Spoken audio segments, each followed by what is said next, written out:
todos muito bem-vindos. Boa noite a todos, sejam todos muito bem-vindos. Quem poderia fazer a nossa prece inicial, por gentileza?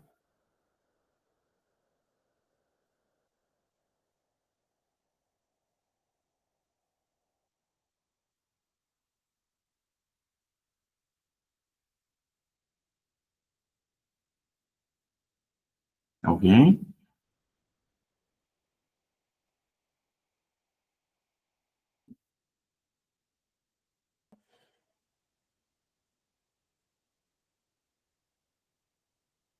Posso fazer, Oswaldo?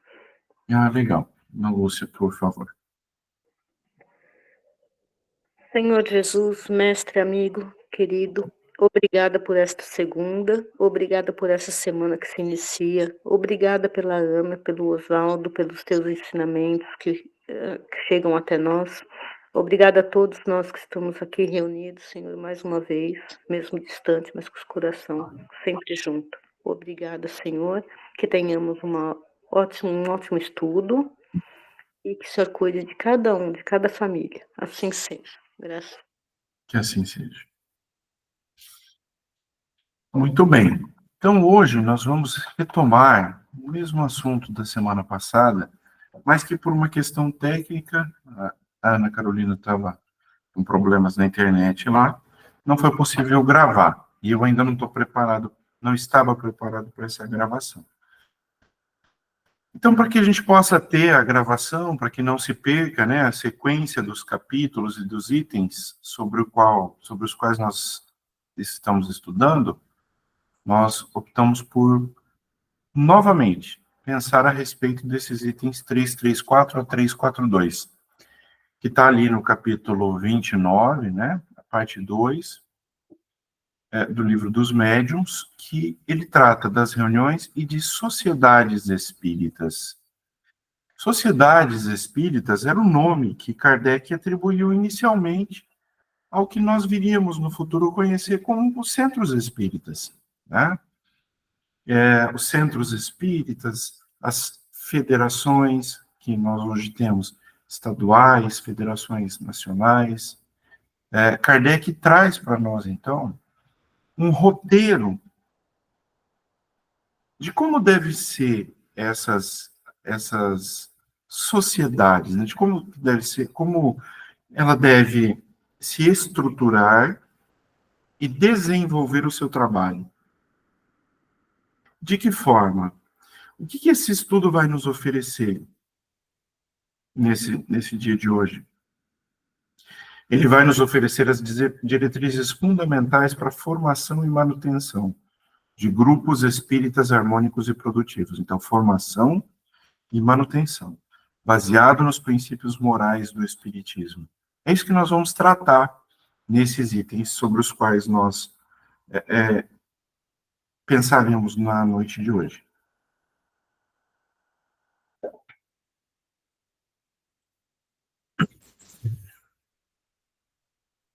Desculpe. Bom, as bases para as sociedades espíritas. Quais são os fundamentos para a formação de grupos espíritas ou de centros espíritas, né? Kardec coloca que o espiritismo ele ainda é interpretado de maneira muito diferente e a sua essência permanece incompreendida por grande parte das pessoas, inclusive por seus adeptos. Isso é uma grande verdade. Às vezes a gente percebe que mesmo entre os adeptos do espiritismo, ainda não se conhece a verdadeira essência dessa doutrina. Por que ainda não se conhece a verdadeira essência dessa doutrina? Por muitas razões, né? Primeiro porque a gente vem de centenas e até milhares de anos de um ensinamento religioso diferente. Isso está tudo no nosso perispírito, né? São todas as nossas memórias que se encontram guardadas dentro de nós. Então, nós temos já a compreensão do que é uma doutrina religiosa. De repente vem a espiritualidade maior e nos propõe olhar uma doutrina sob um outro prisma, sob um outro aspecto. É natural que a gente tenha dificuldade É natural, já ouvi de muitos espíritas que Kardec nos trouxe muitos ensinamentos, mas eles precisam ser atualizados. Primeiro que Kardec não nos trouxe ensinamento. Kardec foi o gênio que organizou esses ensinamentos, né? Mas os ensina tanto que nem o nome dele, enquanto cientista, ele quis associar a obra às obras da doutrina. Ele utilizou o nome Allan Kardec, que teria sido um nome de uma das experiências reencarnatórias dele enquanto druida, e que foi revelado para ele por um dos seus mentores ali do trabalho, né? Para deixar claro o seguinte, este não era um trabalho científico do professor, mas sim um trabalho científico, sim, mas de organização de um conjunto de conhecimentos que foram passados pela espiritualidade maior. Então, Kardec tinha isso muito claro, né? Esse era um grande objetivo dele. Mas muitos de nós ainda não entendem a verdadeira essência da doutrina espírita. Isso vai ficar muito claro na próxima obra que nós vamos estudar sobre o que é o espiritismo. Há ali definições trazidas naquela obra que vão nos surpreender. Sobre nós, eu nunca tinha pensado o espiritismo sob esse prisma. Então, isso que Kardec coloca, que o espiritismo ainda é interpretado de maneira muito diferente e a sua essência permanece incompreendida por grande parte das pessoas, é muito real. Né? E qual o verdadeiro laço entre os membros? A compreensão do objetivo moral da doutrina. Por que nós vivemos um primeiro momento da fenomenologia? Né? Primeiro as batidas, depois psicografia, psicofonia, os efeitos físicos da mediunidade. Mas hoje, a proposta do plano espiritual e a orientação do plano espiritual é que nós não nos foquemos nesses aspectos mais materiais da doutrina, e sim no aspecto, no objetivo moral que a doutrina nos oferece. Por quê? Porque quando houver a transformação moral dos seres, os problemas que decorrem da falta da transformação moral terão acabado. Nós só sofremos porque nós ainda estamos em busca do desenvolvimento da nossa moral, da nossa moralidade, por meio de um fenômeno que é o quê? Que é o desenvolvimento da nossa humanidade. E depois o desenvolvimento, para depois podermos desenvolver a nossa angelitude. Então, nós estamos nesse momento de desenvolver a nossa humanidade. Existe uma diferença entre os que buscam apenas os fenômenos e os que buscam os princípios morais. E Kardec trata também, ele já entra aqui numa questão importante, que é da preferência por pequenos grupos em vez de grandes aglomerações. Isso em cidades do porte de Londrina, para menos, é possível. Em cidades maiores não é possível. Né? Conversava com um amigo de São Paulo, ele diz que o centro espírita que ele frequenta lá é um prédio de vários andares. É absolutamente natural. Então, para atender uma população, né, do tamanho da população de São Paulo, nós não vamos ter grupos pequenos, nós vamos ter, sim, grandes grupos. Né? Claro que os desafios são maiores, nós vamos ver lá à frente por quê. Então, a conclusão desse tópico 334 é que as sociedades espíritas devem se fundamentar na compreensão moral da doutrina, privilegiando pequenos grupos que, interligados, formarão a grande família espírita, baseada na fraternidade e caridade cristã. Muito interessante que esse tópico ele trata da interligação desses pequenos grupos, né? E é isso que a gente vê na prática, né? a união das sociedades espíritas, uniões regionais, estaduais, depois nacionais. Por quê? Porque todos têm a mesma finalidade, se basear na fraternidade, na caridade cristã e no aspecto moral da doutrina. Então, esses são os fundamentos para a formação dessas sociedades espíritas ou dos centros espíritas, como nós hoje assim conhecemos. Por que pequenos grupos, né? O que Kardec traz para nós nesse item 335? Que ele chama, ele diz que é melhor privilegiar, vamos usar essa palavra, grupos menores. Primeiro, existe uma dificuldade de se obter uniformidade de sentimentos em grupos numerosos. Claro que é mais difícil. Então, um grupo de 7, 8, 10, 12 pessoas, é mais fácil de você ter essa uniformidade de sentimento que num grupo de 20, 30, é maior. E a gente está falando também, fazendo uma mesclagem, né, com os tópicos anteriores, tratava das reuniões, né? Nós podemos usar esse conceito tanto para as reuniões mediúnicas, quanto para o próprio centro espírita também. Nos grupos pequenos, existe uma maior intimidade, conhecimento mútuo e recolhimento. Os problemas das grandes assembleias, divergências, recursos administrativos, disputas. Absolutamente natural. Quanto mais, eu e a Ana Carolina comentávamos isso, onde tem pessoa, tem problema. Isso é certo, né? Ah, mas no grupo, no centro espírita vai ter problema? Claro que vai ter problema. Nós vamos para o centro espírita com todos os nossos problemas, todas as nossas dificuldades. E está tudo certo. É para estar ali mesmo com todas as nossas dificuldades. A questão é estar aberto para administrar esses problemas. E quando eles surgirem, as pessoas que têm essa maior facilidade, né, de coordenação, auxiliar na solução dessas divergências, desses problemas. Mas quanto maior a casa, maiores os problemas. Quanto mais pessoas, maiores os desafios. Isso é certo. Kardec traz uma frase muito interessante aqui, que eu quis até transcrevê-la literalmente.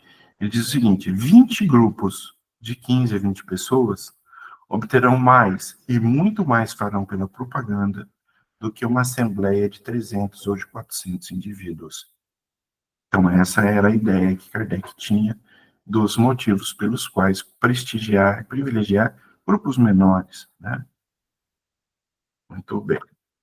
Podem, se quiserem interromper, contribuir, perguntar, fiquem à vontade. Já no item 336, Kardec nos traz a ideia dos obstáculos inimigos do espiritismo. Será que existem desafios externos aos centros espíritas e sociedades espíritas? Claro que a gente sabe que sim, né? Nós, pelas obras, né, pelas mãos de tantos iluminados, médiuns iluminados, aí Chico, Kardec, Chico, Divaldo e tantos outros, a gente se depara com essa questão do ataque, que sempre que uma obra de luz, ela começa, ela vai sofrer muito ataque. As pessoas que se interessam, que têm interesse em se associar àquela obra, também sofreram ataques. E os centros espíritas também, não há a menor dúvida disso. Por quê?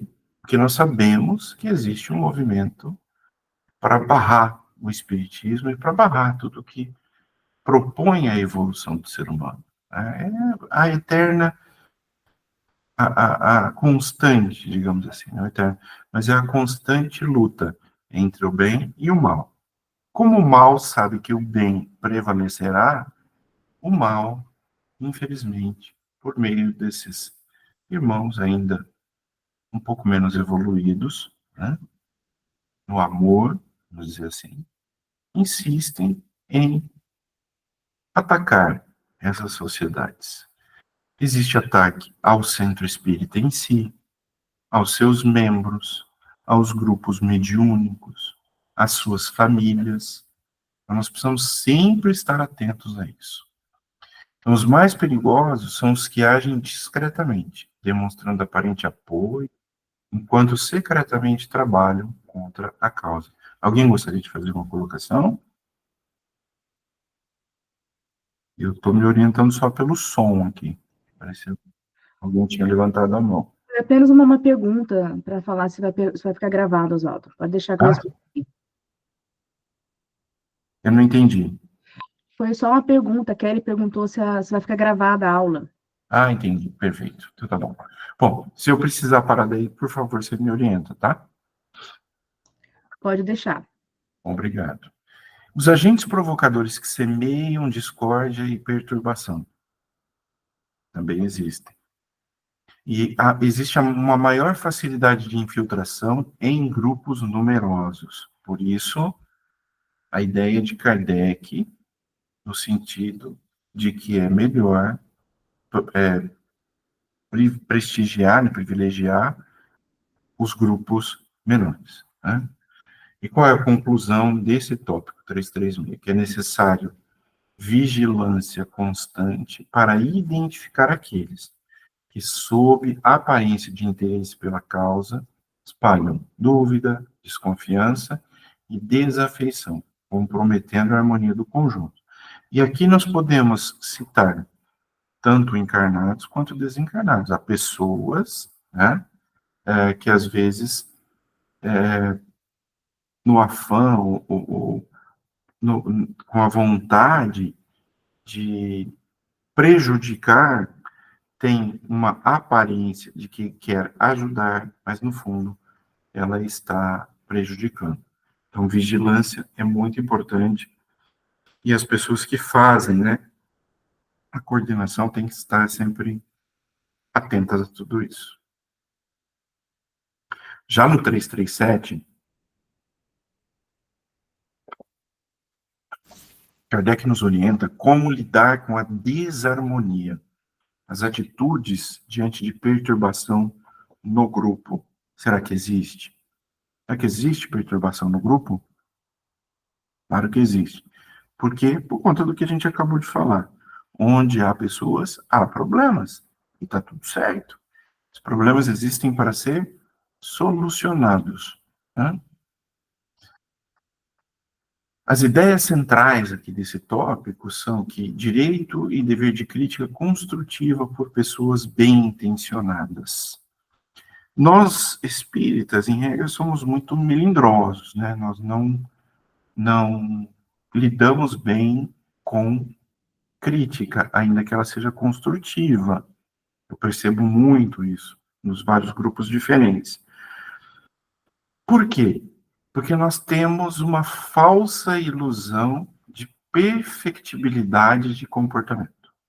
É como se cada espírito achasse que já é um ser iluminado e perfeito, não mais passível de erro, e quando alguém faz alguma crítica, né, por mais educada, por mais cuidadosa que seja a crítica, às vezes existe um certo melindre. Então, nós precisamos cuidar disso, nós precisamos estar abertos a críticas. Crítica é muito importante. Por quê? Porque nós não sabemos tudo, ninguém sabe tudo. Então, vai ter uma pessoa que tem um conhecimento melhor em determinados assuntos, outro em outro, outro em outro. Qual o problema de a pessoa falhar em um desses? Ou poder melhorar, não digo nenhuma falha, mas se ela puder melhorar, se a outra pessoa chegar, fizer uma crítica bem intencionada, respeitosa, né?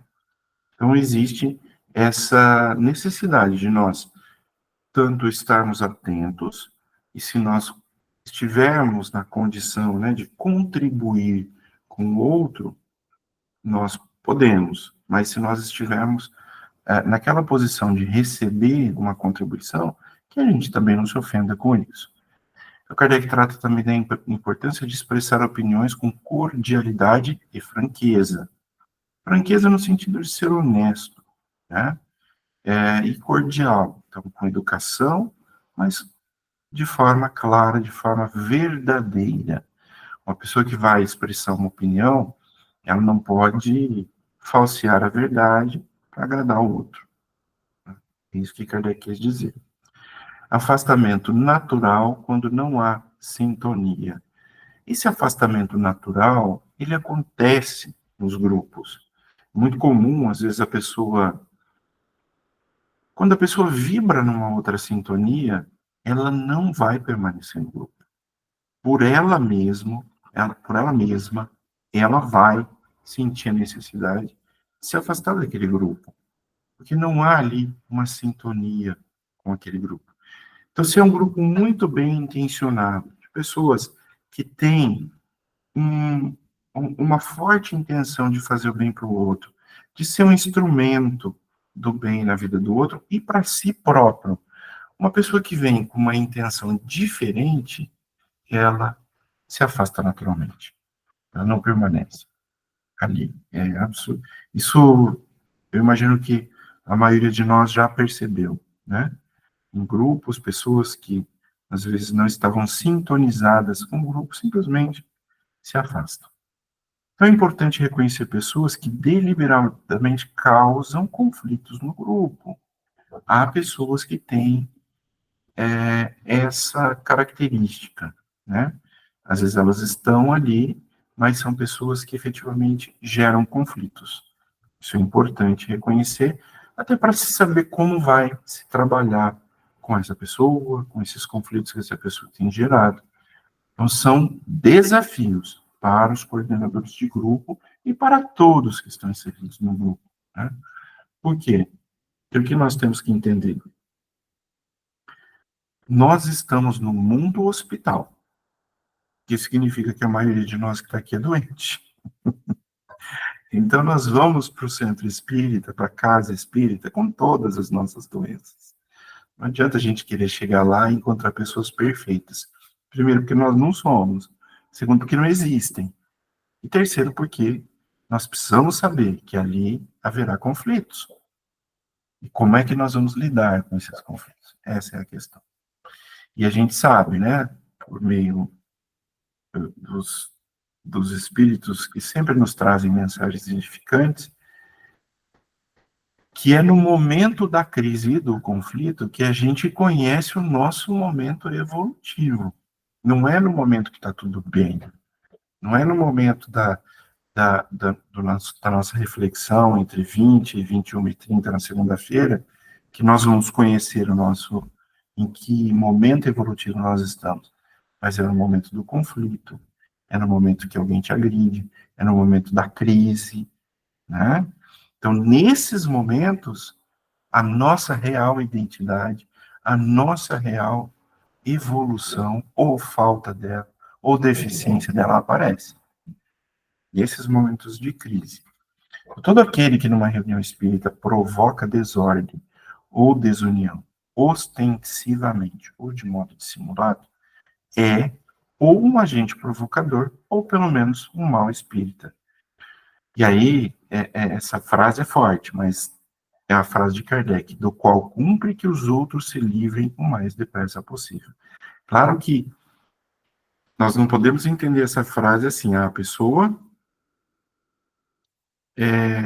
teve um comportamento equivocado numa reunião. E aí nós vamos deliberar sobre convidá-la a se retirar do grupo. Não é isso. Kardec fala aqui, todo aquele que numa reunião espírita provoca desordem ou desunião. Então, desordem ou desunião é um comportamento grave, né? Então, a pessoa provoca desordem, provoca desunião. Aí sim, aquele grupo precisa analisar o seguinte: olha, esta pessoa está fazendo com que esse grupo se desestruture. E aí, muitas oportunidades em prol do próprio grupo, mas essa é uma decisão que sempre é tomada pela coordenação espiritual do grupo, junto com a coordenação material, né? Depois de muito avaliar, depois de ouvir o mentor espiritual dessa pessoa, que tem causado essa desordem, essa desunião. Então, assim, existe todo um cuidado, todo um zelo para se chegar a esta orientação de Kardec. Bem? Já no item 338, Kardec trata dos critérios de admissão de novos membros, né? Então, o que ele fala? Prudência com participantes que, devido a aspectos de sua personalidade, comprometem a tranquilidade do grupo. E quais são os mais prejudiciais ao grupo? Não são os ignorantes ou os que não creem. Muito interessante isso. Kardec chama a atenção para quê? Não são aqueles que não têm o conhecimento da doutrina, ou os que não acreditam, mas são os que têm teorias já formadas e resistentes a novas perspectivas.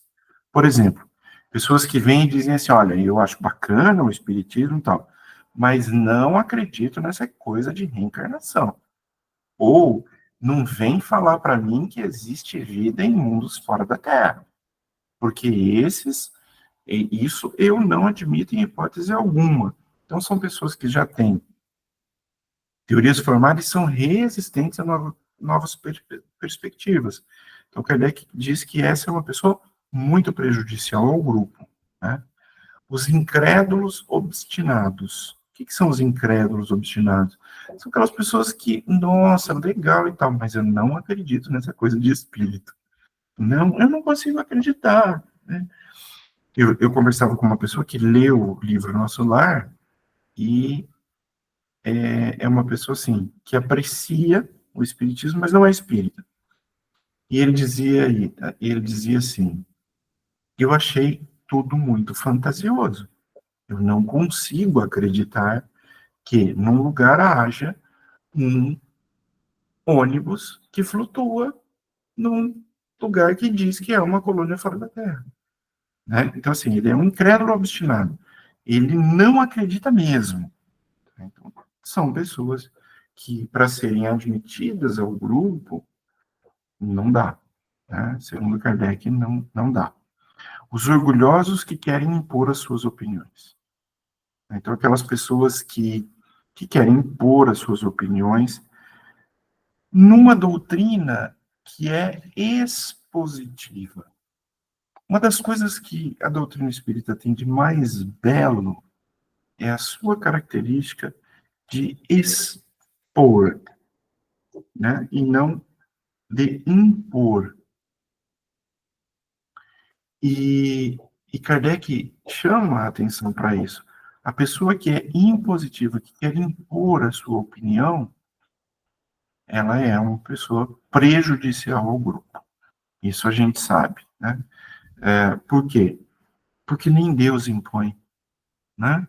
Nosso Deus é um Deus que expõe o que nós temos por opção. E aí ele nos dá a liberdade de escolher entre uma situação e outra. O Cristo não impunha, Cristo expunha.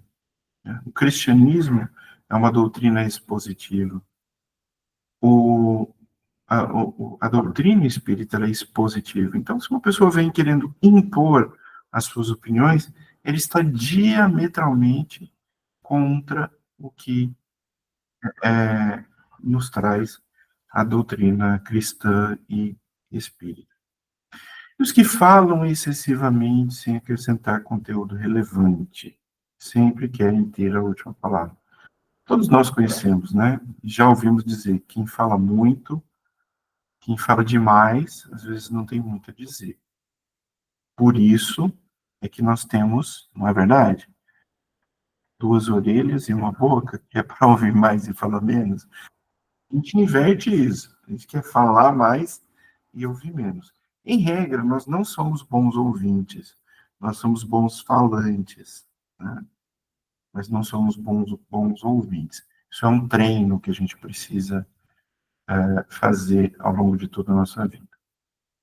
Então, a conclusão desse item 338, que fala dos critérios de admissão, é que a seleção criteriosa dos participantes ela é fundamental para manter a harmonia e a produtividade das reuniões, evitando aqueles que, por vaidade ou obstinação, comprometem o ambiente de estudo.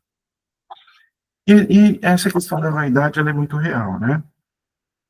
Às vezes a pessoa quer mostrar que conhece, e, e, e, e essa vaidade faz com que ela queira impor o seu ponto de vista, que é uma coisa que nós precisamos sempre ter muito cuidado, porque compromete o ambiente de estudo.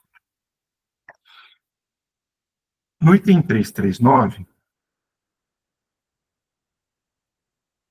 Kardec nos traz a estrutura e regulamentação dos grupos e as organizações das sociedades espíritas. Ele fala de necessidades de medidas para evitar perturbações. Ele fala das pequenas reuniões, regulamento disciplinar simples, né? E ele fala da necessidade de se ter sociedades constituídas, organização mais complexa, porém não complicada. Vamos tentar imaginar o seguinte: na época de Kardec, era muito comum haver grupos de estudo nas casas. Então, nestes capítulos, ao mesmo tempo em que, às vezes, a fala de Kardec, a orientação vai para o grupo, às vezes também vai para as sociedades constituídas. Claro que Kardec já previa que, no futuro, haveria sociedades constituídas no mundo afora, né? E E ele traz essas orientações tanto para os grupos pequenos, quanto para as sociedades regularmente constituídas. Mas ele fala que, por mais que a organização seja completa e complexa, ela não deve ser complicada, no sentido, assim, dos seus atos de regulamentação, né? E a referência, ele faz referência ao regulamento da Sociedade Parisiense de Estudos Espíritas, que é muito interessante também a gente conhecer. Então, qual é a conclusão do 339? A organização formal deve ser proporcional ao tamanho do grupo. Então, grupos menores, uma coisa um pouco mais informal, né? Grupos maiores, com o seu regulamento, regimento, com as suas normas. Sempre visando facilitar o bom andamento dos trabalhos e dificultar a ação dos promotores de desordem. Se a gente fosse tirar uma ideia aqui desse tópico, a impressão que se dá é que Kardec sugere o seguinte: cuide com muita burocracia, né? Lógico que ele não usa esses termos, mas burocratizar o mínimo possível. Essa seria a ideia. Então, que as casas espíritas devam ter seus regimentos enxutos, não tão vasto, não tão complexo, de modo que qualquer pessoa possa ler e entender.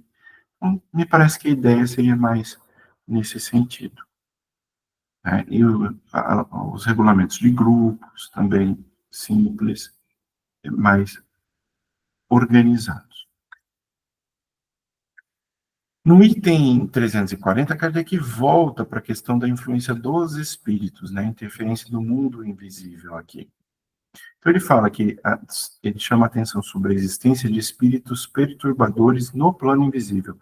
Nós falamos, né, aqui um pouco atrás, um pouco antes, das influências tanto encarnadas quanto desencarnadas. Mas naquele tópico, Kardec falou mais das pessoas que podem trazer grandes desafios para os grupos e para as casas espíritas, né?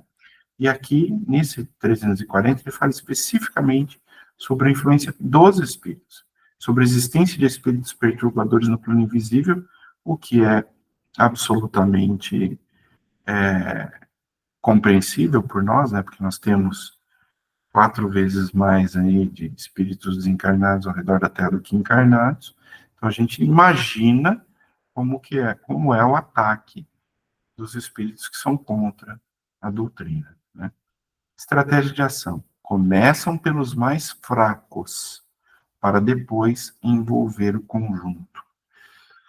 E quais são os sinais de alerta quando um membro cai na armadilha?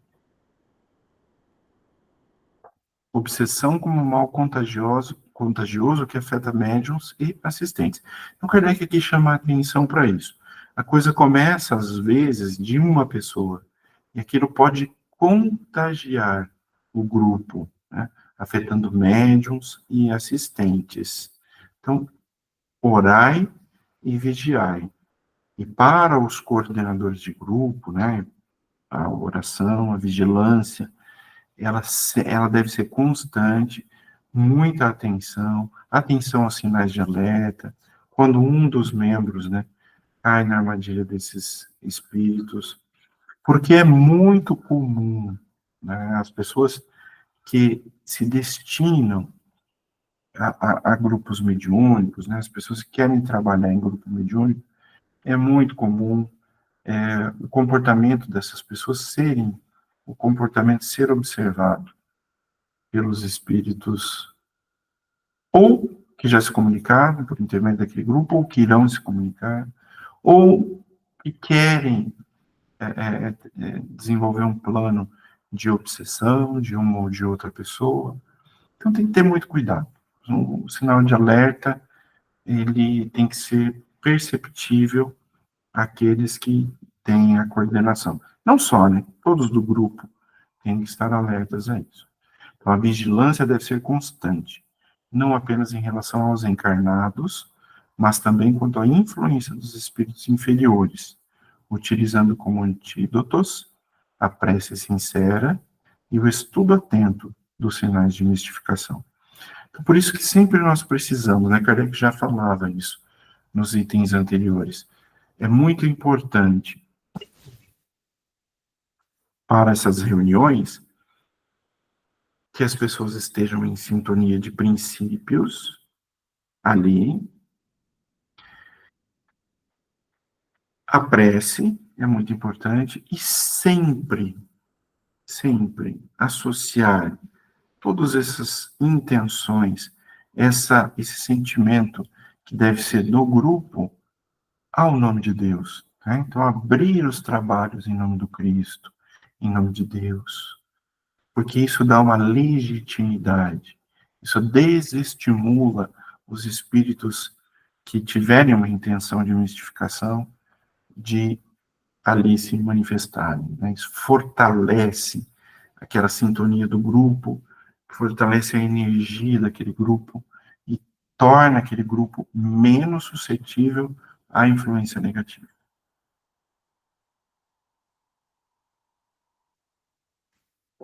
Vamos lá.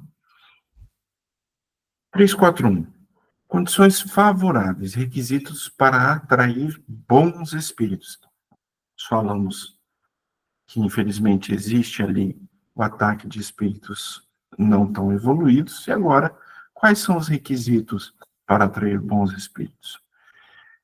Comunhão de vistas e sentimentos. Né? Então, um grupo que cada um tem uma opinião, será que os bons espíritos se sentirão atraídos por aquele grupo? Me parece que não, né? Ao contrário, se existe uma comunhão de ponto de vistas e de sentimentos, esse é um fator a atrair os bons espíritos. Cordialidade recíproca entre todos os membros. É muito gostoso para nós, que somos encarnados, né? Chegarmos no centro espírita, ali, naquela comunidade que se reúne, a gente se sente tão bem. E nos nossos grupos, quanto existe ali uma cordialidade recíproca entre todos, mais ainda. E este bem-sentir, esse sentimento positivo, os espíritos também sentem. Então, eles são atraídos por essa cordialidade que existe entre os integrantes, ou da casa espírita, ou dos grupos espíritas. Ausência de sentimentos contrários à caridade cristã. Às vezes a gente não consegue fazer isso. Então, eu vou dar um exemplo prático aqui. Uma pessoa está fazendo uma preleção, uma palestra. Ela venceu muitos obstáculos para fazer aquela palestra. Dificuldade de falar em público, dificuldade de guardar o que ela estudou, uma série de coisas. E vai e comete alguns equívocos na palestra. O que nós fazemos? Nós julgamos, né? Nós ali estamos ali, nós julgamos aquela pessoa, nós dizemos, nossa, mas como é que essa pessoa está fazendo palestra no centro espírita? Não podia, né, e tal. O que a gente não faz? Tem um texto do Momento Espírita que eu gosto muito, que ele trata a respeito de você vestir o chinelo do outro, né? É uma ideia muito bacana. Primeiro, nós precisamos nos colocar no lugar daquela pessoa. O que ela passou para estar ali? Quais dificuldades ela venceu para estar ali?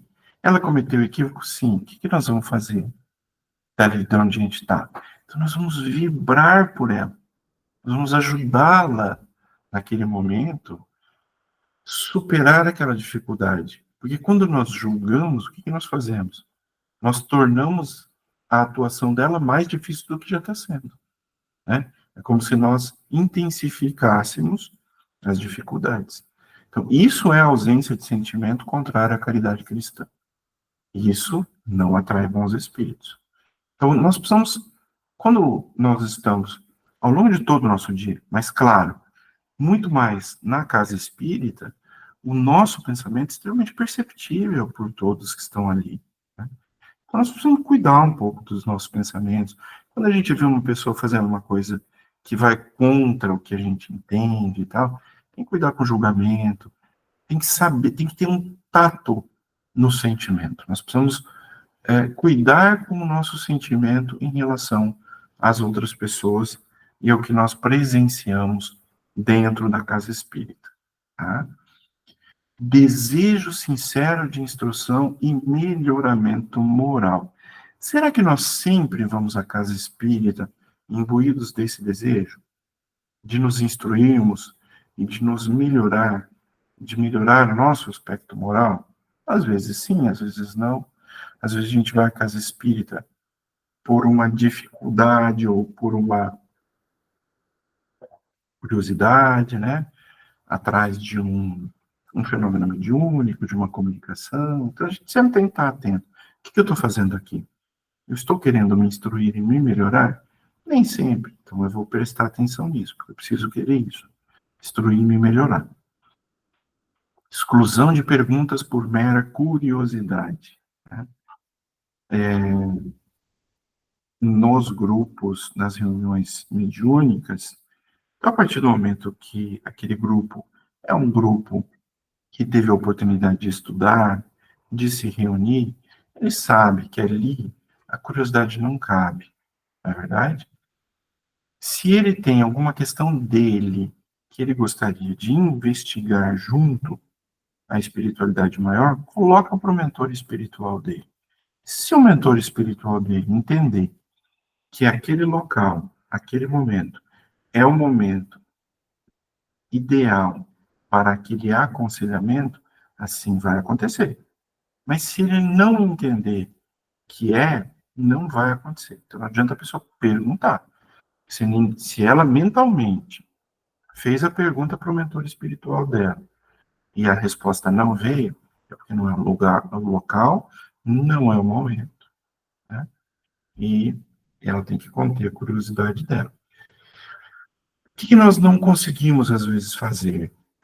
Nós não conseguimos, às vezes, colocar essas questões que a gente não tem resposta nas mãos de Deus, né? Aquilo que a gente não controla, o que a gente faz? Conta com Cristo, conta com Deus, né? Conta com Jesus, que é a materialização do amor divino, né? Que determina aos espíritos superiores que cumpram a vontade de Deus. É isso que a gente precisa aprender a fazer. Recolhimento e silêncio respeitosos. É muito difícil a gente fazer silêncio mental. Às vezes a gente pode estar quieto, mas a nossa cabeça está em profundo barulho. Os espíritos às vezes falam, todo mundo está em silêncio, eles falam que o barulho está ensurdecedor. Então, às vezes nós não conseguimos silenciar os nossos pensamentos. E nos recolher. O que é recolher? É se concentrar em si, no porquê nós estamos ali naquele momento, Qual é o objetivo? O objetivo é de servir de ferramenta para o Cristo? Então vamos pensar naquilo. O objetivo é de auxiliar outras pessoas? Vamos pensar nisso. Vamos nos recolher em torno desses objetivos. Kardec trata também como requisito para atrair bons espíritos a união de pensamento durante as evocações. Então, quando nós pedimos assim, quem pode fazer a prece? Qual é a ideia? A ideia é que todos nós nos unamos naqueles pensamentos que aquela pessoa vai fazendo, e a gente vai pensando no que aquela pessoa está falando, né? Para que a gente tenha uma união de propósito. Então, e durante as evocações também. Durante as evocações, quando Kardec fazia essas evocações, e nós vimos, né, que é uma possibilidade de que nas reuniões mediúnicas haja evocações. Qual a união de pensamentos? O pensamento no sentido de propósito, né? Todos têm que ter o mesmo propósito, têm que estar imbuídos das mesmas intenções. Vamos entender o seguinte: todos esses aspectos subjetivos que têm a ver com a vontade de cada um, que se soma à vontade do grupo, atrai ou afasta bons espíritos. Quanto mais igual essa união, quanto mais homogênea essa união, maior a possibilidade de se atraírem bons espíritos, né? Humildade e desejo de ser útil por parte dos médiuns. Então, os médiuns, quanto melhor a mediunidade, o que o médium tem que entender? Maior ele é um devedor da lei divina. Por quê? Porque é muito comum que quando a mediunidade é uma mediunidade um pouco mais trabalhada, um pouco mais dinâmica, aquele médium se envaidecer daquela mediunidade. E aí nós nos afastamos do quê? Da humildade e do desejo de ser útil por parte dos médiuns. Por quê? Porque quanto melhor aquela mediunidade, mais possibilidade aquele médium tem de ser útil. O que significa que mais possibilidade de se quitar os seus débitos com a lei divina aquele médium tem. Então, a questão da vaidade do médium, ela precisa ser equacionada dessa forma. Eu sou um ótimo médium, significa que eu sou um grande devedor da lei divina, né? Nós conhecemos a história de Chico Xavier, que no início do seu mandato mediúnico, a espiritualidade maior disse: olha, você tem uma mediunidade diferenciada, sua mediunidade muito potente, muito poderosa, mas eu quero que você vem comigo, vem ver o que você fez aqui no passado. E mostraram para o Chico os enganos que ele havia cometido, os erros das suas experiências anteriores. Por quê? Para que ele não se envaidecesse com a mediunidade. E explicaram que a mediunidade, do jeito que ele tinha, da forma que era para ele usar, tinha o objetivo de ele quitar os seus débitos junto à luz divina. Então, aquela humildade que a gente via no Chico, claro que era uma coisa dele, mas é porque ele tinha noção de que por mais que ele fizesse, ele estava quitando também débitos passados, né? A espiritualidade maior mostrou isto para o Chico Xavier. E nós precisamos estar atentos a essa questão da humildade e do desejo de ser útil. Isso atrai bons espíritos. Divaldo fala que, eu me lembro de uma fala dele que ele dizia assim, que ele não gosta de médium metido, né? Quando ele chegava no centro espírita, ou em algum lugar, a pessoa fala: eu tenho um recado para você. Ele chama esse médium de médium metido. A gente tem que tomar cuidado com isso. Claro que existem situações e situações, né? Quantas situações nós não podemos, aquelas pessoas que têm a questão da mediunidade um pouco mais dinâmica, né? No sentido de perceber um recado de um espírito para um ente familiar, ou até de enxergar aquele espírito e poder transmitir ali o recado dele, mas é claro que isso tem que ser feito com muito zelo, muito cuidado, e não para que o médium apareça, mas com o objetivo de auxiliar aqueles envolvidos naquela questão. Essas condições, longe de serem impossíveis, são alcançáveis por grupos verdadeiramente sérios, que contribuirão para a propagação digna do Espiritismo, impondo respeito mesmo entre os adversários. Então vamos ler novamente, né, quais são os requisitos para atrair bons espíritos aqui agora. A perfeita comunhão de vistas e de sentimentos, a cordialidade recíproca entre todos os membros, a ausência de sentimentos contrários à caridade cristã, desejo sincero de instrução e melhoramento moral, exclusão de perguntas por mera curiosidade, recolhimento e silêncio respeitosos, união de pensamento durante as evocações, e humildade e desejo de ser útil por parte dos médicos. Muito bem. Partindo para o item 342, nós vamos aqui também, Kardec traz nesse item o valor das reuniões de efeitos físicos, né, das manifestações físicas. Por quê? Porque na época era muito comum as manifestações físicas.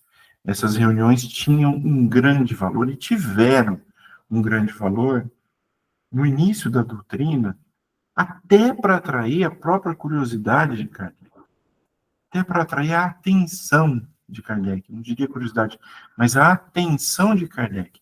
Porque Kardec, como cientista, ele se viu instigado a entender que fenômeno era aquele. Que, por intermédio de batidas, de sons feitos, ou de mesas que flutuavam, se chegava a conhecer ideias complexas e inteligentes. Então, Kardec foi atraído para esse estudo em função dos efeitos físicos, né? E aí ele fala do valor dessas reuniões. Então, reuniões de manifestações físicas também requerem seriedade. Existe a influência do ambiente sobre os fenômenos. Claro que existe, né? Se aquele ambiente é um ambiente equilibrado, os fenômenos também serão equilibrados. Se é um ambiente desequilibrado, de igual forma, serão ali os fenômenos. E existe uma utilidade das manifestações físicas, por quê? Para observação e estudo. E aí voltamos, então, a esse aspecto do início da doutrina, né? Observação e estudo. E quais são as condições favoráveis dessas reuniões de efeitos físicos? O sincero desejo de esclarecimento e número limitado de participantes, né? Não é um espetáculo aberto a um grande público. Então, o sincero desejo de esclarecimento. Nós sabemos que essas reuniões de efeitos físicos hoje não são orientadas a que aconteçam pelo plano espiritual maior, né?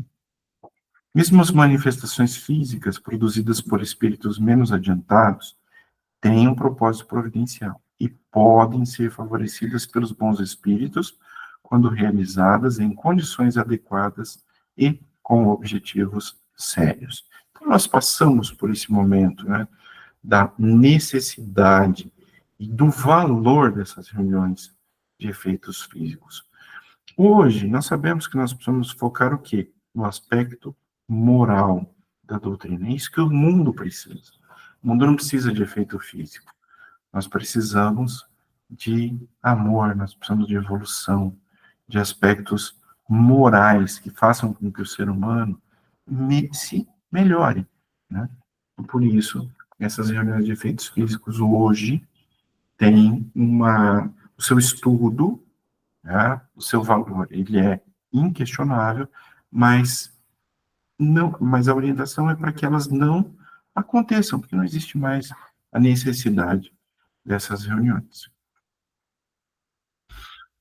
Então, agora nós podemos fazer aqui uma releitura, né, do que nós vimos até aqui, nesses itens 3, 3, 4, 3, 4, 2, e repensar esses itens para que a gente possa fixar a compreensão desse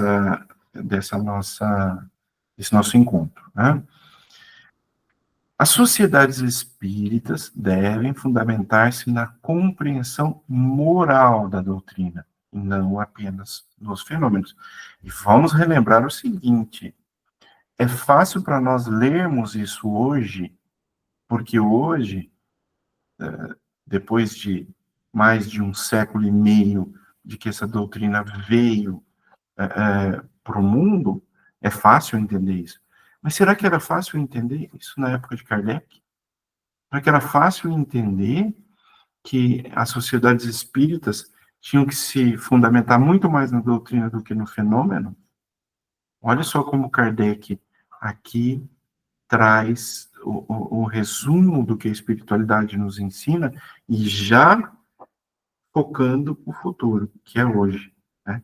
Então, hoje, nós estamos neste momento em que as sociedades espíritas devem fundamentar-se muito mais na questão moral da doutrina, não apenas nos fenômenos. Grupos pequenos são preferíveis às grandes assembleias, oferecendo maior intimidade e harmonia. Então, é bacana, né? Havia uma época em que eu pensava assim, nossa, mas por que tem tanto centro espírita em Londrina? Será que não seria melhor juntar 2 ou 3 e fazer um grande do que ter tantos pequenos? Kardec me respondeu, né, nesses ensinamentos, né? Que os grupos pequenos são preferíveis às grandes assembleias. A vigilância é necessária contra elementos perturbadores, tanto encarnados quanto desencarnados. Então, foi o que nós vimos nos textos, né? Há pessoas, às vezes, que agregam o grupo com intenções negativas, e também há espíritos desencarnados que têm essa mesma intenção. Por isso, a vigilância que é tão necessária. A seleção criteriosa de participantes contribui para a harmonia do conjunto. A organização deve ser simples e funcional, adaptada ao tamanho do grupo. E aqui, eu gostaria de falar de organização, tanto sobre o aspecto documental, né, quando ele fala simples e funcional, adaptada ao tamanho do grupo, quanto até a organização material mesmo, né? A maioria de nós é egressa do catolicismo. E às vezes a gente entra em determinadas casas espíritas e nós temos a impressão de que nós estamos entrando numa igreja. Vocês já perceberam isso? Então tem várias fotos, tem imagens, e dá a impressão de que nós estamos entrando numa igreja. E Kardec diz isso, né, que a organização deve ser simples e funcional, adaptada ao tamanho do grupo. E aqui eu também me refiro à organização física do centro. Quanto mais simplicidade, né, melhor. Quanto menos adereços, melhor. Quanto menos imagens, melhor. O Espiritismo é uma doutrina muito purista, né? Nós não temos culto a imagens, a, a questões mais ou menos dessa natureza. Então, aqui também cabe a gente falar sobre isso. A influência do mundo invisível é real e requer constante, tá? E essa influência do mundo invisível, tanto em relação às pessoas integrantes das casas espíritas, dos grupos espíritas, quanto em relação às próprias instituições, os grupos e as casas. Então, requer atenção constante. As condições morais do grupo determinam a qualidade das comunicações, que é muito importante. Quantas vezes nós vimos isso nos itens anteriores? As condições morais do grupo determinam a qualidade das comunicações. Por quê? Pela afinidade que aquelas condições morais daquele grupo têm com os espíritos que ali se aproximam para se manifestar. Mesmo as reuniões de efeitos físicos requerem seriedade e propósito, né? Então, como nós vimos no item anterior, a verdadeira união se baseia na caridade e na fraternidade genuínas, ou seja, verdadeira. A verdadeira caridade na verdadeira fraternidade. E o objetivo final é o progresso moral e intelectual, não a satisfação da curiosidade. Então, rumando para a conclusão final desses itens 334, 342, né? Kardec nos oferece nesses itens um guia prático e profundo para a formação, isso aqui é muito importante, para a formação e manutenção de grupos espíritas harmônicos e produtivos. Seguindo essas diretrizes, os centros espíritas podem tornar-se verdadeiros núcleos de fraternidade e evolução, contribuindo efetivamente para a propagação da doutrina e o progresso moral da humanidade. As dificuldades apontadas não são obstáculos intransponíveis, mas desafios que, quando superados, com base nos princípios da caridade cristã, fortalecem o movimento espírita em sua missão regeneradora. Será que tem dificuldades? O que vocês acham? Será que uma casa espírita, ela enfrenta dificuldades? Que tipo de dificuldade a gente encontra dentro da nossa casa espírita e a gente encontra dentro dos grupos, também em relação aos grupos na casa espírita? O que vocês acham? Agora eu gostaria de ouvi-los. Até agora eu falei, e agora eu gostaria de ouvir, porque todos nós já presenciamos dificuldades na casa espírita.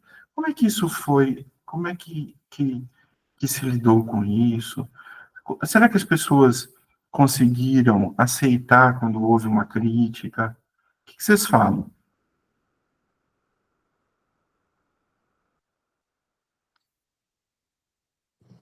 Oi, Oswaldo. Oi, Selma.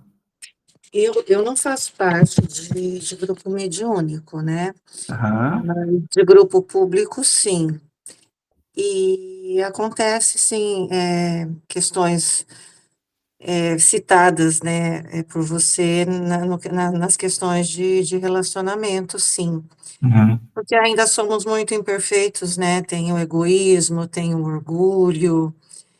E eu acho importante o autoconhecimento, né? Você entender que você sentiu inveja, ou você sentiu raiva, ou alguma coisa nesse sentido, você saber, porque nós sentimos, não adianta dizer que nós não sentimos. Sim, sim, sim. E ter esse autoconhecimento e se questionar, mas por que que eu estou sentindo isso? E, né? E treinar também essa questão de entender o outro, de perdoar, de não se colocar como dono da verdade, essas coisas assim.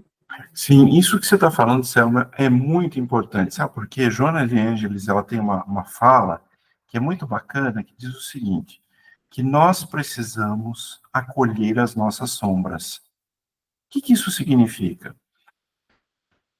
A neurociência demonstra que nós temos... Aceitar que a gente tem essas coisinhas aí, né? Carregamos Exatamente, essas exato. coisinhas aí é Isso. difícil. Que nós somos invejosos. Mas nós podemos superar, né? Nós podemos superar, entender que está sentindo, porque às vezes a pessoa sente, eu falo por mim, né? Uhum. Me sentia mal e não sabia por que que eu estava sentindo, tendo aquele sentimento. Porque eu tenho que saber para eu poder combater aquele sentimento. Eu penso assim, né? Não sei também se Sim, eu tô, é a opinião aqui que eu estou colocando. sim. Perfeitamente, é isso mesmo, Selma. Você tem toda a razão. O que acontece? Nós precisamos admitir que nós somos invejosos, arrogantes, às vezes a gente sente raiva, né? Às vezes a gente sente ciúme, às vezes a gente não gosta do comportamento do outro, nós temos tudo isso em nós. A questão é identificar, isso que você falou é muito importante, o autoconhecimento, né? Identificar quais são esses sentimentos, para a gente fazer a modulação desses sentimentos, para a gente saber o que vai fazer com eles, se a gente fica com eles, se não, se isso é bom, se é ruim. Então, tudo isso a gente precisa entender e a gente precisa acolher esses sentimentos para a gente poder trabalhar, né? A gente poder trabalhar e se melhorar gradativamente, né? Então, muito, muito bem colocado isso. E aí, só que nós, o que eu falei, nós espíritas negamos isso. Às vezes a gente nega. Ah, não, eu já me livrei desse sentimento. Não livrou, não. Tá aí, né? Tá tudo certo, é o seu processo de humanização. E o nosso companheiro de grupo público, o nosso companheiro de mediúnico, tem os seus problemas aqui, tá tudo certo. Sentar, vamos conversar. Às vezes uma pessoa faz ali a intermediação necessária, né? A gente não pode ter a ilusão de que nós não temos esses problemas e as outras pessoas também não. Tem sim, é normal. E aí, a partir do momento que a gente supera isso, é muito bom, né? Muito bom. Às vezes a gente passa uma encarnação inteira para trabalhar uma dessas questões. Ou a arrogância, ou a petulância, ou a inveja, ou o hábito de falar mal do outro. Então, e a gente vai se melhorando aos pouquinhos, né? Isso é muito interessante. E como espíritas, eu acho que a responsabilidade é maior, porque nós já temos, estamos tendo, né, o conhecimento, né, da caridade, do amor ao próximo, de uma maneira mais profunda, né, do que nós tínhamos enquanto católicos, vamos dizer, né, como você disse, nós Sim, somos sim, a maioria sim. oriundos do catolicismo. Sim, com E o certeza. espiritismo abre portas, assim, e janelas, escancara, né, É, inimagináveis. Eu tô há pouco tempo, né, eu vejo pessoas que já é. nasceram em berço espírita, pessoas que estão há 30, 40 anos, eu sou uma aprendiz ainda, estou no início. Mas, Selma, fica tranquilo, todos nós somos. A doutrina espírita é tão vasta que a gente tem, se a gente quiser ler a doutrina espírita de cabo a rabo, tudo que tem, você pega não só as obras, né, de Kardec, que são mais de 20, mas os livros, as revistas espíritas, todos os livros que foram psicografados, a encarnação inteira não tem como. Então, todos nós somos estudantes, todos nós somos iniciantes nessa doutrina, a gente está começando a compreender agora, tá? E estamos todos mais ou menos no mesmo momento. Então, não tem isso, não. Nós temos, o bom é que a gente tem tempo, não é? Tem tempo aqui dessa encarnação, tem tempo depois. A gente só precisa ter o hábito de pensar como espíritos, no sentido de que, assim, se não der tempo de fazer aqui, eu vou fazer o meu melhor, estudar o quanto for possível. O resto, a gente continua depois, né? Por exemplo, eu morro de vontade de folhear o material que Kardec deixou, mas eu não falo nem francês. Como é que eu vou fazer isso? Então, eu já sei que eu vou ter que voltar para o plano, relembrar francês que um dia eu soube, para depois, talvez, ter acesso a alguma coisa nesse sentido. Depois de muito trabalho, né? Ou seja, lá se vão séculos. Mas ok, tá tudo certo, quem sabe onde aconteça, não é verdade? Então é assim que a gente tem que pensar, a gente tem tempo para tudo isso. Quem mais quer dividir com a gente alguma experiência? Quer falar se isso faz sentido, se não faz sentido? Essa questão.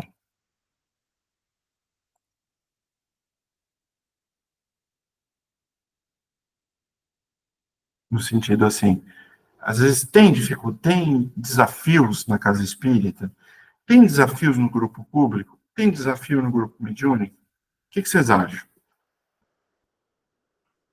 Eu acredito que tem, Oswaldo.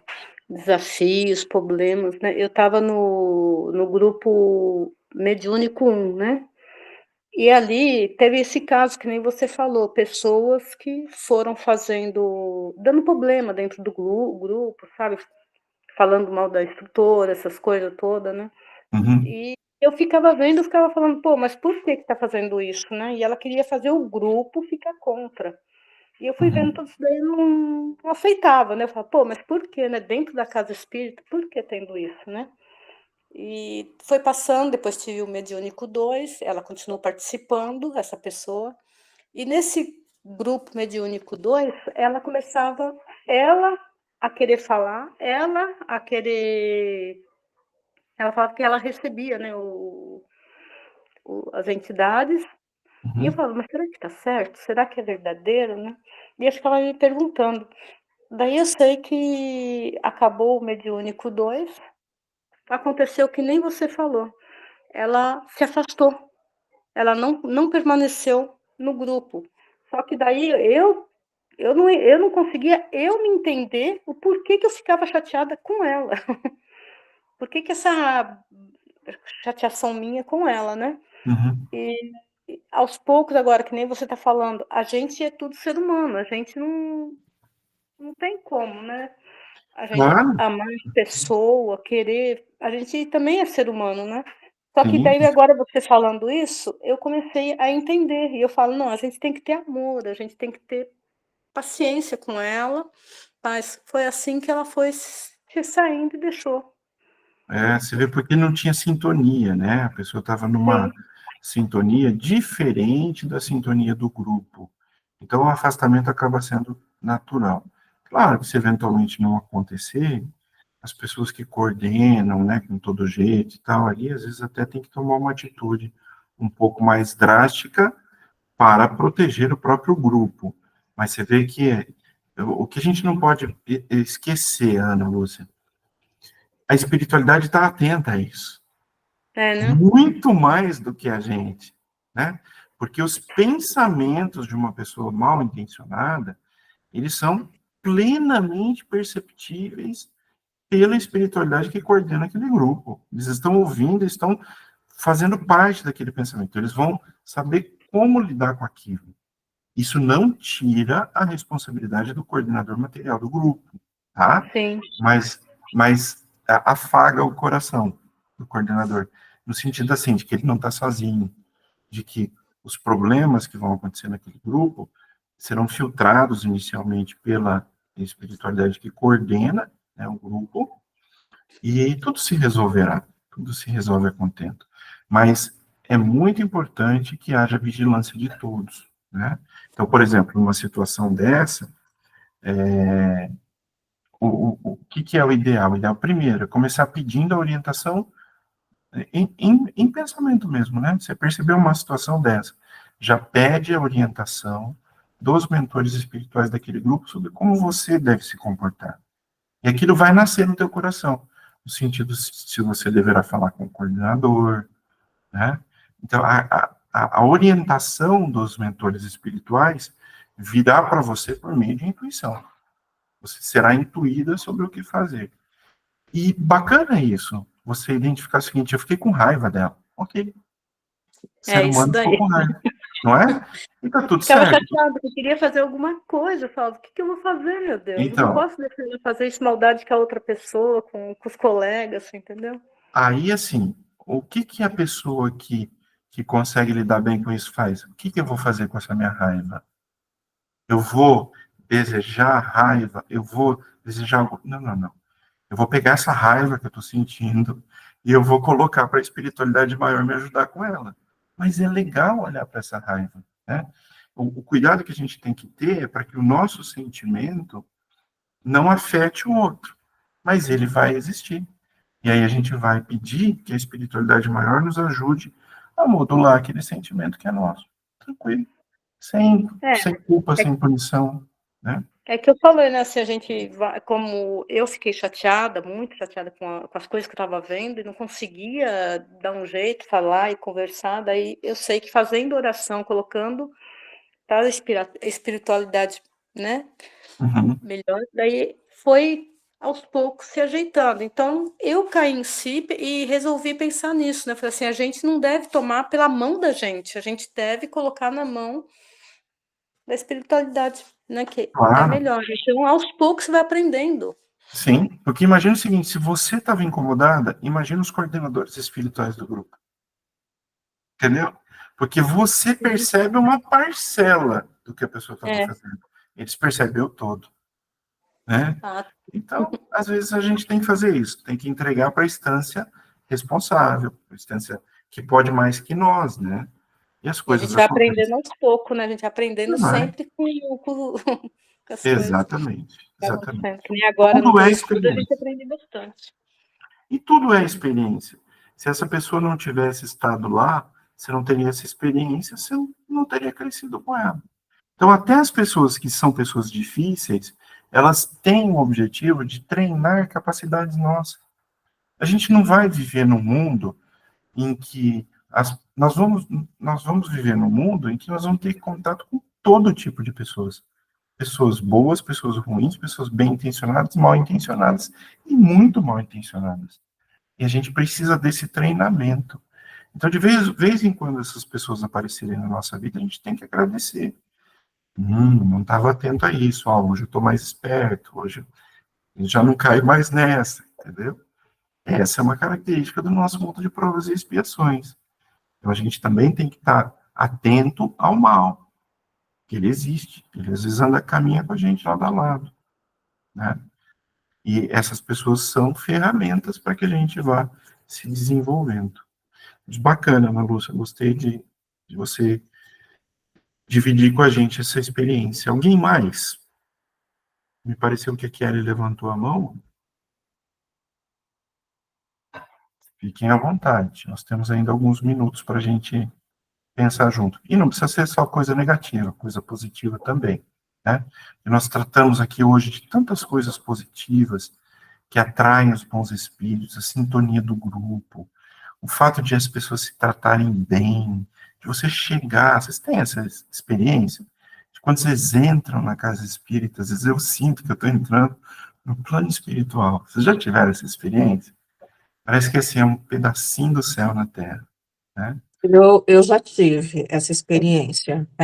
É bom, A né, gente, Selma? é aquela palavrinha, né, que eu aprendi também na doutrina espírita. Parece que a psicosfera é outra, né? Exato. É isso A mesmo. leveza, é muito bom mesmo. É muito gostoso.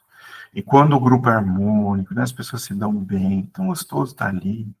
Aquela sensação assim, estou entre pessoas, estou num lugar seguro, num lugar que eu gosto, com pessoas que gostam de mim, de quem eu gosto. Isso é muito gostoso, muito acolhedor. Isso será que atrai bons espíritos? Imagina os bons espíritos percebendo essa sensação de bem-estar na gente. Eles querem estar junto ali também, não é? Vocês concordam com essas observações?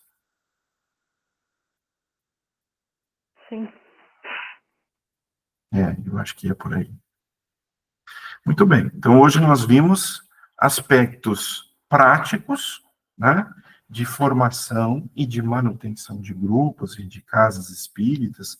Na época de Kardec, ele denominava de sociedades espíritas, né?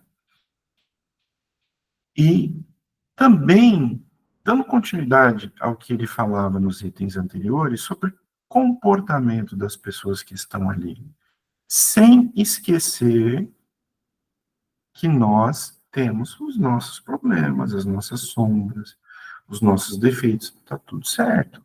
Eu não me canso e não vou me cansar de falar isso. A ideia da perfeição, ela é patológica. A neurociência nos diz isso de forma muito clara. Não existe nós aqui, no momento em que estamos, não temos como tentar sermos perfeitos. Nós podemos tentar ser o melhor possível, né? O melhor possível. Mas perfeitos, nesse momento nosso, não dá, não rola, não tem essa possibilidade.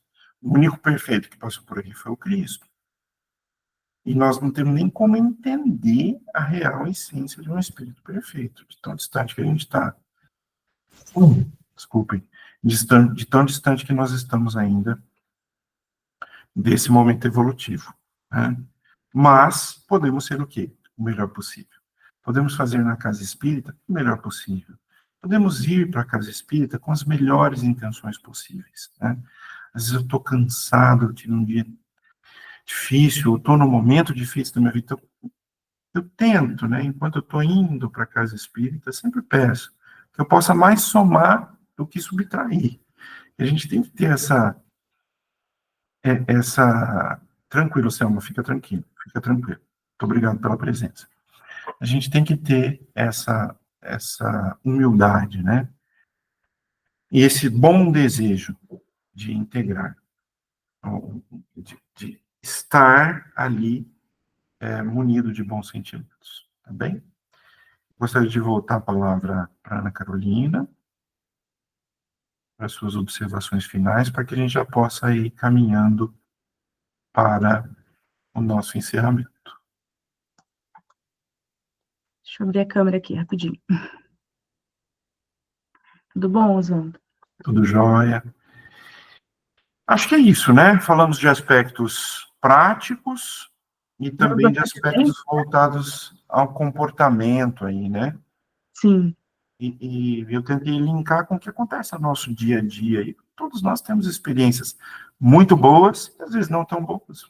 Isso é absolutamente natural, né? Parte do nosso processo evolutivo, né? Faz Se não parte. tivéssemos as experiências não tão boas assim, como que a gente ia ter necessidade, né, de resolver, né? Então, Não ia ter. E a gente não ia ter treino, né?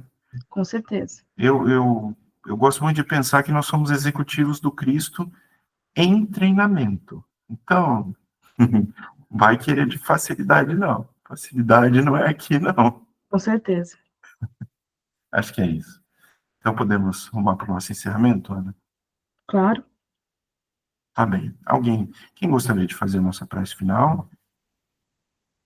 Esteja à vontade. Eu já falei bastante, agora é a vez de alguém.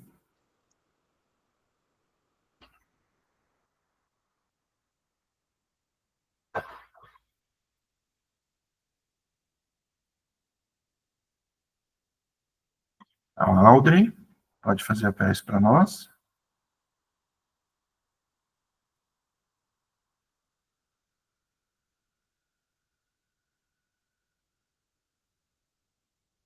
Outra pessoa.